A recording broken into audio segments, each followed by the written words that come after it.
Britain दौरे पर CM Nitish Kumar, Bharat के उच्चायुक्त से की मुलाकात। प्रवासी बिहारियों ने भी सीएम नीतीश को किया सम्मानित। 4 दिन में ही इंग्लैंड से भारत लौट रहे सीएम नीतीश कुमार। बिहार में जल्द हो सकता है मंत्रिमंडल का विस्तार। बिहार एमएलसी चुनाव के लिए नामांकन का आखिरी दिन आज। महागठबंधन के प्रत्याशियों ने भरा पर्चा। राबड़ी देवी के साथ लालू और तेजस्वी यादव भी रहे मौजूद।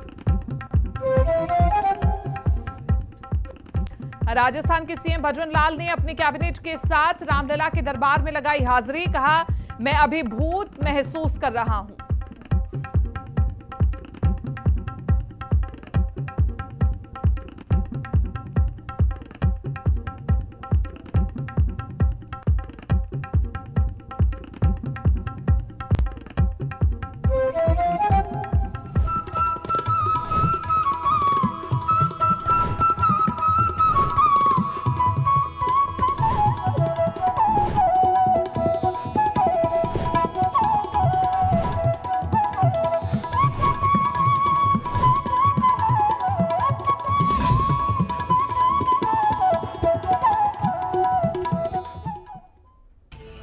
नमस्कार, आप देख रहे हैं आपन बिहार और मैं हूं आपके साथ कीर्ति बिंदल। और बिहार की तमाम बड़ी खबरों की ओर रुख करेंगे। बिहार के मुख्यमंत्री नीतीश कुमार इन दिनों विदेश यात्रा पर हैं और ब्रिटेन वो गए हुए हैं अपनी विदेश यात्रा के दौरान, और वहां उन्होंने लंदन में साइंस सिटी का परिभ्रमण करने के साथ निवेशकों से भी मुलाकात की और बिहार में निवेश के लिए न्योता दिया है। ब्रिटेन में भारत के उच्चायुक्त विक्रम के दोराईस्वामी ने मुख्यमंत्री नीतीश कुमार से शिष्टाचार मुलाकात की और इस मौके पर मुख्यमंत्री ने पटना में निर्माणाधीन doctor APJ Abdul Kalam science city को लेकर विस्तार से चर्चा की। इस दौरान उन्होंने प्रवासी बिहारी लोगों से भी मुलाकात की है और लंदन में प्रवासी बिहारियों ने मुख्यमंत्री नीतीश कुमार से मुलाकात कर उन्हें अंग वस्त्र और प्रतीक चिन्ह भेंट कर सम्मानित किया। रविवार को लंदन में यूके सेवा दल के जत्थेदार बाबा मोहिंदर सिंह ने मुख्यमंत्री से मुलाकात की और उन्हें सम्मानित भी किया। बाबा मोहिंदर सिंह ने मुख्यमंत्री नीतीश कुमार की तारीफ करते हुए कहा कि बिहार में सिखों को बढ़ाने में मुख्यमंत्री नीतीश कुमार की अहम भूमिका है।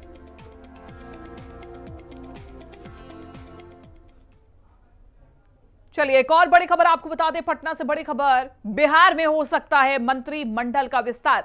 बीजेपी और जेडीयू कोटे से बनाए जा सकते हैं मंत्री और 15 मार्च को मंत्रिमंडल विस्तार होने की संभावना है। सीएम नीतीश के वापस आने पर कैबिनेट विस्तार संभव है। इंग्लैंड के दौरे पर हैं सीएम नीतीश कुमार और 4 दिन में ही इंग्लैंड से भारत लौट रहे हैं सीएम। तो हाल ही में जेडीयू ने एनडीए से हाथ मिलाया। ऐसे में बिहार में जब कैबिनेट विस्तार होगा तो निश्चित रूप से भारतीय जनता पार्टी के विधायकों को भी मौका मिल सकता है।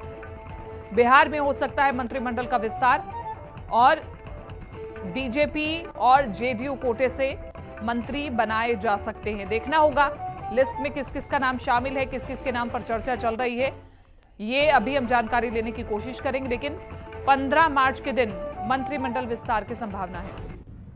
हमारे से ज्यादा जानकारी के साथ सुजीत बने हुए हैं। सुजीत, 15 मार्च को जब सीएम नीतीश कुमार वापस आ जाएंगे, ऐसी उम्मीद की जा रही है, संभावित है कि उसी दिन मंत्रिमंडल का विस्तार हो सकता है। किस किस के नामों पर चर्चा चल रही है? जी कीर्ति, देखिए जब से डीए के साथ आए हैं नीतीश कुमार, तब से ये बातें सबके जेहन में हैं और ये सत्ता के गलियारों में ये बातें अभी तैर रही हैं कि आखिर मंत्रिमंडल का विस्तार कब होगा। इसको लेकर के विपक्ष भी गाहे बगाहे नीतीश कुमार पर अपना निशाना साधते रहता है, बीजेपी पर भी अपना निशाना साधते रहता है। लेकिन अब ये बातें सामने आ रही हैं कि सीएम नीतीश कुमार जब इंग्लैंड से लौटेंगे तो मंत्रिमंडल का विस्तार हो सकता है और इसके लिए एक जो टेंटेटिव डेट तय किया गया है वो 14 या 15 मार्च हो सकता है। अब जहां तक रही इस मंत्रिमंडल में कौन कौन शामिल हो सकते हैं, तो ये जदयू की तरफ से लगभग वही चेहरे हो सकते हैं जो पहले भी नीतीश कुमार के मंत्रिमंडल में उनके मंत्रिमंडलीय सहयोगी रह चुके हैं। जहां तक बीजेपी की बात है तो बीजेपी में नए चेहरों को जरूर मौका मिल सकता है। जानकारी यहां तक भी है कि बीजेपी ने वैसे संभावित चेहरों की सूची को भी सौंप दिया गया है। ये सूची भी जो है केंद्रीय नेतृत्व के साथ मशवरा करने के बाद बनाई गई है और उसको लेकर के ही सौंपा गया है। तो जहां तक मंत्रिमंडल विस्तार की बात है, थोड़ा सा इंतजार जरूर करना होगा, ज्यादा वक्त भी नहीं है। और जल्द ही इस मामले का भी पटाक्षेप हो जाएगा और मंत्रिमंडल विस्तार के साथ ही ये भी चीज आईने की तरह साफ हो जाएंगी कि कौन कौन मंत्रिमंडल में नया सहयोगी बन रहा है। जी कीर्ति। चूंकि भारतीय जनता पार्टी के साथ हाथ मिलाया है और ऐसे में भारतीय जनता पार्टी के कोटे से क्या ज्यादा विधायकों को मंत्री बनाया जा सकता है या फिर इक्वल रहने वाली है ये जो रेशियो रहने वाला है, इसको लेकर के कोई चर्चा चल रही है? जी, इस बारे में हमारी बातचीत जब हुई थी बीजेपी के सूत्रों से, तो उनका ये कहना था कि ये सीएम का विशेष अधिकार है। हालांकि इस बात में कतई कोई गुंजाइश नहीं है कि इस बात पर भी चर्चा हो सकती है कि उन किस कोटे के कौन से मंत्री होंगे। लेकिन आज भी जब विधान परिषद में जब बीजेपी के कोटे के प्रत्याशी विधान परिषद के लिए अपना नामांकन कर रहे थे, वहां से जब मीडिया ने सवाल किया मंत्रिमंडल विस्तार को लेकर के, तो डिप्टी सीएम सम्राट चौधरी ने केवल एक लाइन में ही सारी बातें कह दी कि ये सीएम के आने के बाद से देखा जाएगा। तो ये ऐसी उम्मीद देखी जा रही है कि जो भी होगा वो अपना, चूंकि शब्द की खास बात ये है कि एनडीए में अभी एक तरफ हम पार्टी भी है और निर्दलीय सुमित सिंह है जो ऑलरेडी मंत्री बन चुके हैं, शपथ ले चुके हैं। अब बीजेपी है और जदयू है। हालांकि राष्ट्रीय लोक मोर्चा भी है, लेकिन उसके अभी कोई न विधानसभा में सदस्य है न विधान परिषद में उनका कोई सदस्य पार्षद है। तो ऐसे में अब जितनी सीटें हैं मंत्रिमंडल की वो इन दोनों के बीच में ही बटेगी और इस पे दोनों ही दलों के शीर्ष नेतृत्व अभी चर्चा करेंगे और ये देखेंगे कि किसके कोटे में कितनी सीटें आ रही हैं। मंत्रिमंडल में विस्तार के साथ विभागों में भी बंटवारा या फिर विभाग में भी बदलाव देखने को जरूर मिल सकता है। ठीक है सुजीत, आप बने रहिए, हम आपसे आगे भी जानकारी लेंगे। और इसी के साथ साथ अगली बड़ी खबर का रुख कर लेते हैं पटना से ही। एमएलसी चुनाव के लिए नामांकन का आखिरी दिन है। महागठबंधन के प्रत्याशियों ने नामांकन कर दिया है। राबड़ी देवी ने भी एमएलसी चुनाव के लिए पर्चा भरा है। लालू यादव और तेजस्वी यादव भी मौके पर साथ में मौजूद रहे हैं। तमाम तस्वीरें हम आपको दिखा देते हैं एक बार फिर से। राबड़ी देवी ने एमएलसी चुनाव के लिए पर्चा भरा है। लालू यादव और तेजस्वी यादव उनके साथ मौके पर मौजूद रहे हैं। एमएलसी चुनाव हो रहे हैं, ऐसे में आज नामांकन का आखिरी दिन और इसलिए नामांकन करने के लिए तमाम उम्मीदवार पहुंचे, जिसमें पूर्व सीएम राबड़ी देवी भी नामांकन करने के लिए पहुंची हैं। तो तस्वीरें आपको दिखा रहे हैं। राबड़ी देवी ने भी एमएलसी चुनाव के लिए पर्चा भरा है।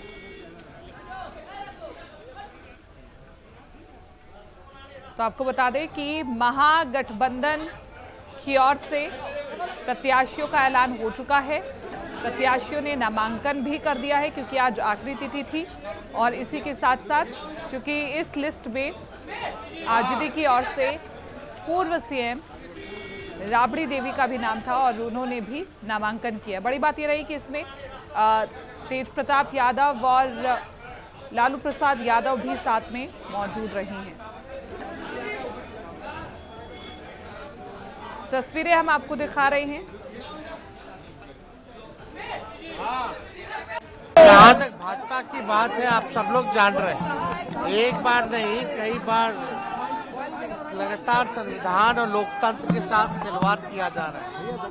जिस हिसाब से जितने भी कॉन्स्टिट्यूशनल इंस्टीट्यूशंस है, संवैधानिक संस्थाएं हैं, उसको जो है लगातार हाईजैक करने का प्रयास जो है भाजपा के द्वारा किया गया है।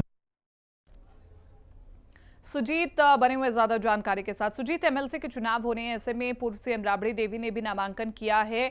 क्या सियासी गणित कहता है कि किसके पाले में कितने एमएलसी आ सकते हैं? जी देखिए कीर्ति, जो आंकड़े हैं एमएलसी बनने के लिए वो दोनों ही गठबंधन के लिए मुफीद हैं। यानी कि जिन जिन लोगों ने दोनों की तरफ से अपना नामांकन भरा है वो निर्विरोध नीचे अभी तक चुने जा सकते हैं, क्योंकि आज अंतिम दिन है और इसकी इन सबके अलावा जिनके भी नाम पार्टी की तरफ से तय किए गए थे, किसी अन्य ने अपना नामांकन दाखिल नहीं किया है। ऐसे में ये माना जा रहा है कि जितने भी लोगों ने अपना नामांकन दाखिल किया है ये निर्विरोध चुने जाएंगे। जहां तक सियासी गणित की बात है तो आज आरजेडी के नेताओं का ये कहना था कि हम लोगों ने तमाम चीजों को ध्यान में रखते हुए ऐसे लोगों को मौका दिया है।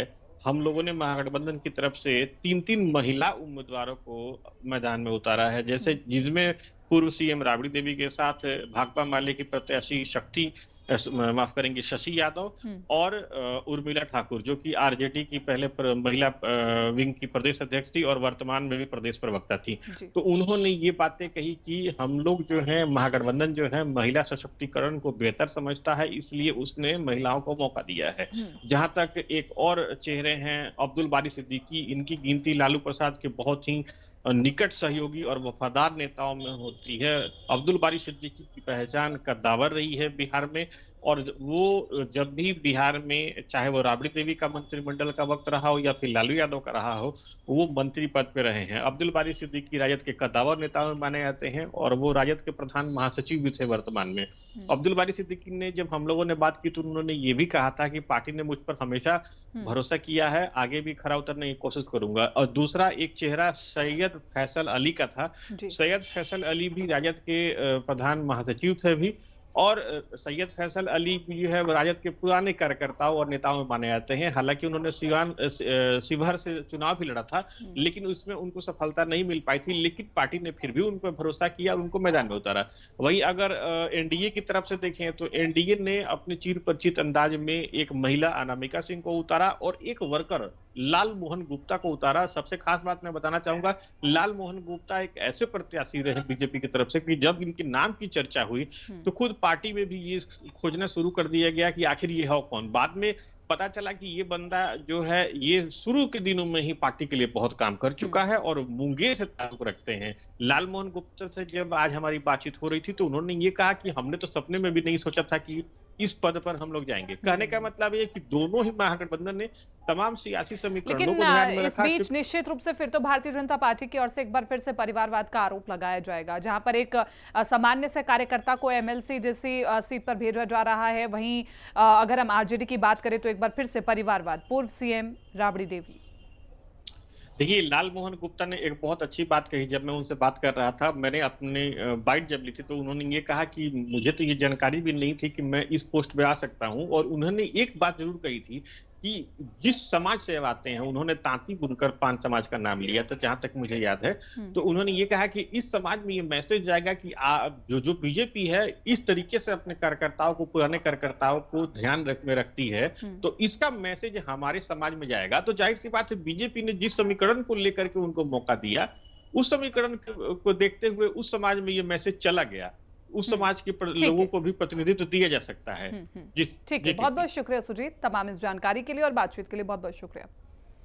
वहीं आपको बता दें, बिहार की पूर्व मुख्यमंत्री राबड़ी देवी सहित विपक्षी दलों के महागठबंधन के सभी 5 प्रत्याशियों ने आज बिहार विधान परिषद की 11 सीटों पर होने वाले चुनाव के लिए नामांकन दाखिल कर दिया। और इस दौरान महागठबंधन की तरफ से विधान परिषद के प्रत्याशी शशि यादव ने कहा कि पार्टी ने बड़ी जिम्मेदारी दी है और वो इसे पूरी ईमानदारी के साथ निभाएंगी। वहीं प्रत्याशी उर्मिला ठाकुर ने कहा कि लोकसभा चुनाव में इंडिया गठबंधन को सभी 40 में से 40 सीटें मिलेंगी। पार्टी ने बहुत बड़ी जिम्मेवारी दी है और इस जिम्मेवारी को मैं पूरी तरह से खरी उतरने की कोशिश करूंगी। पार्टी की जिम्मेवारियों पर पूरी तरह से मैं खरी उतरने की कोशिश करूंगी। बिहार में 7 लाख से ऊपर स्कीम वर्कर्स हैं, आशा हैं, आंगनबाड़ी हैं, मिड डे मील वर्कर हैं और इसके साथ जितने भी श्रमिक महिलाएं हैं, जिस भी क्षेत्र में काम करने वाली महिलाएं हैं, और इसके साथ जितने कर्मचारी हैं, संविदा कर्मी हैं, उन तमाम लोगों की मांगों को मैं अगर सदन में गई तो इस सदन में बड़े पैमाने पे इन सवालों को उठाने की कोशिश करूंगी।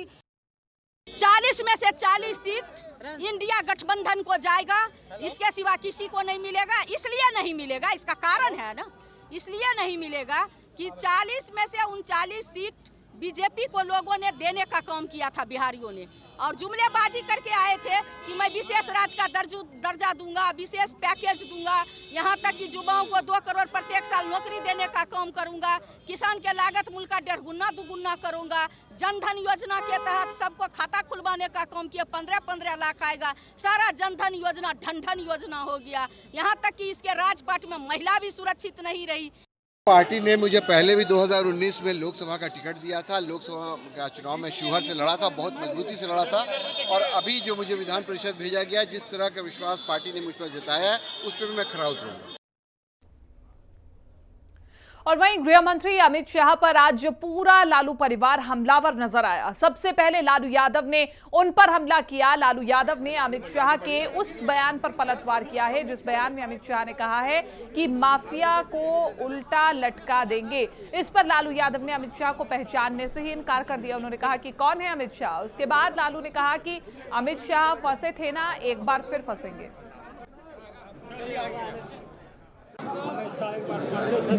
चलिए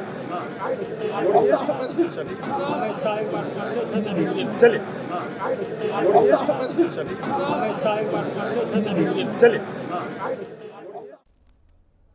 आरजेडी के वरिष्ठ नेता भाई वीरेंद्र ने बीजेपी पर निशाना साधा है। भाई वीरेंद्र ने कहा कि गलत लोगों और माफियाओं का मैं भी विरोधी हूं, लेकिन जिस भाषा का प्रयोग देश के गृह मंत्री ने किया वो दुर्भाग्यपूर्ण है। सरकार विरोधी पक्ष के लोगों को वो ईडी और सीबीआई का डर दिखा रही है और केंद्र सरकार और अन्य लोगों को बिहार से डर है, इसलिए वो बार बार बिहार का दौरा कर रहे हैं। देश के हित में नहीं है। जो माफिया है, चाहे कोई भी हो, और गलत आदमी है, उनका मैं भी विरोधी हूँ, उसका मैं विरोध करता हूँ। लेकिन जो भाषा का प्रयोग देश का गृह मंत्री कर रहे हैं, ये बहुत ही आपत्तिजनक बात है और ये बात बोलना देश के हित में नहीं है। जिस भाषा का प्रयोग कर रहे हैं वो भाषा ठीक नहीं है। देखिए, जो भी हो, मैंने पहले भी कहा था कि सरकार विरोधी पक्ष के लोगों को डराने धमकाने, कभी ईडी का कभी सीबीआई का भय दिखलाकर उनको डराना चाहती है। केंद्रीय गृह मंत्री अमित शाह के बयान से बिहार में बवाल मच गया है। जहां राजद के नेता अमित शाह के बयान को लेकर हमला करते हुए नजर आ रहे हैं, तो वहीं अब बिहार के डिप्टी सीएम सम्राट चौधरी ने इस पर पलटवार किया है। साथ ही उन्होंने इंडी गठबंधन पर भी निशाना साधा है। माफिया नहीं बचेंगे। इंडी गठबंधन में सब अपने परिवार को बचाना चाहते हैं और ममता दीदी अपना परिवार देखेगी कि राहुल गांधी का परिवार देखेगी, इसलिए अपना परिवार बचाने के लिए वो लगी हुई है। माफिया नहीं बचेंगे, इतना कंफर्म रहिए। किसी भी स्तर का माफिया, बालू माफिया हो, सिंडिकेट चलाने वाले हो, जमीन माफिया हो या हमारी बहनों को छेड़ने वाले माफिया हो, किसी को छोड़ा नहीं जा सकता। और वही खबर मधेपुरा से है, जहां देर रात अपराधियों ने जेडीयू के जिला उपाध्यक्ष करमलाल मेहता के बेटे को गोली मार दी। घटना गम्हरिया थाना क्षेत्र के इटवा जीवचपुर की है। घायल युवक का जननायक कर्पूरी ठाकुर मेडिकल कॉलेज में इलाज चल रहा है। बताया जा रहा है कि गम्हरिया थाना क्षेत्र के इटवा गांव वार्ड नंबर 03 निवासी व जेडीयू के जिला उपाध्यक्ष करमलाल मेहता के पुत्र दीपक कुमार उम्र करीब 23 वर्ष के ऊपर गोली चलाई गई है। पीड़ित के परिजनों द्वारा बताया गया है कि दीपक घर से पश्चिम नहर की और मोबाइल से बात करता हुआ जा रहा था। नहर के समीप पहुंचते ही पीछे से 2 बाइक पर सवार 4 की संख्या में अज्ञात अपराधियों के द्वारा मोबाइल छीनने का प्रयास किया गया, जिसका विरोध करने पर अपराधियों ने पीछे से गोली मार दी। एक शादी समारोह वही जानकारी मिली कि गम्हरिया थाना अंतर्गत इटवा गाँव में करमलाल मेहता जो जनता दल के उपाध्यक्ष हैं जिला में, उनके छोटे लड़का दीपक कुमार को मोबाइल छीन रहा था क्रिमिनल और उनको गोली मार दिया। और आए दिन ये घटना गम्हरिया में होते रहता है। यदि पुलिस सक्रिय रहता तो निश्चित रूप से घटना नहीं घटती। और खबर नालंदा से, बेहटा सरमेरा मुख्य मार्ग के अलीपुर गांव के समीप तेज रफ्तार स्कॉर्पियो व पिकअप में आमने सामने जबरदस्त टक्कर हो गई और इस भीषण सड़क हादसे में दोनों गाड़ियों के परखच्चे उड़ गए। स्कॉर्पियो सवार को मामूली चोटें आई हैं और घटनास्थल पर से फरार हो गया है। वहीं पिकअप चालक को भी गंभीर चोटें आई हैं। घटना की जानकारी मिलने के बाद स्थानीय पुलिस घटनास्थल पर पहुंचकर स्थानीय लोगों की मदद से कड़ी मशक्कत के बाद पिकअप के चालक को बाहर निकाला गया, जिसे इलाज के लिए सदर अस्पताल बिहार शरीफ भेज दिया गया। घायल की पहचान बरबीघा थाना क्षेत्र के दशरथपुर निवासी ललित यादव के रूप में की गई है।